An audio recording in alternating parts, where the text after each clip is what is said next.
Shri Swami Samarth. Welcome back to my mini vlog. चला तर as यात्रेचा आमचा दुसरा दिवस आहे आणि पहाटेच आम्ही लवकर उठून ही बकरी तिकडं यात्रेकडे न्यायची होती.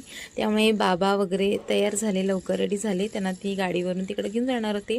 आदूचे पप्पा पण सोबत गेलेले आणि इकडं आमची घरात तयारी सुरू होती की थोडासा मसाला वगैरे करायचं हे वगैरे चालू होतं. संध्याकाळी सर्व पाहुणे पण येणार होते आणि इथं आदूचं आपलं मस्त व्लॉग नखरे करायचं चालू होतं. त्याचे नखरे काही तर संपतच नव्हते. आणि संध्याकाळी बाबा वगैरे तिकडून आले आणि इकडं सगळं आमचं काम सुरू झाले. ही आमची मामी आहे आणि तिनेसुद्धा आम्हाला कामात हेल्प करायला सगळ्यात आधी तिनेच आले. त्यानंतरला मीही थोडंसं कांदा वगैरे चिरायचं, टोमॅटो वगैरे चिरायचं असं करून थोडंसं हेल्प केली. त्यानंतर हळूहळू करत असे थोडे आमचे पाहुणे सगळे आले.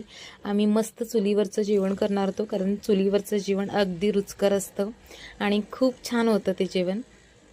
त्यामुळे आमचं इथं चुलीवरचा स्वयंपाक चालू होता आणि जीजू पण आले. त्यानंतरला माझी मम्मी पण आली आणि इथं आमचं चुले बघा थोडं जेवण होत होतं. इथं गप्पा गोष्टी सगळे एकत्र बसून इकडचं तिकडचं सगळं सांगायचं असं सगळं चालू होतं. आणि माझी बहिणी दादा पण आलेले इथे आणि तिने पण त्यांना म्हटलं की मी व्लॉग घेते. तिने म्हणाले अगं राहू दे गं, आणि असं वगैरे त्यांचं चालू होतं.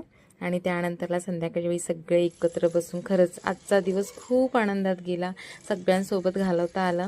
इथं माझी ही छोटी सासूबाई आहे, ती आपल्या पद्धतीने छान अशी कोशिंबीर करत होती आणि आम्ही पण बघत होतो की काय रेसिपी कसं करतायत वगैरे.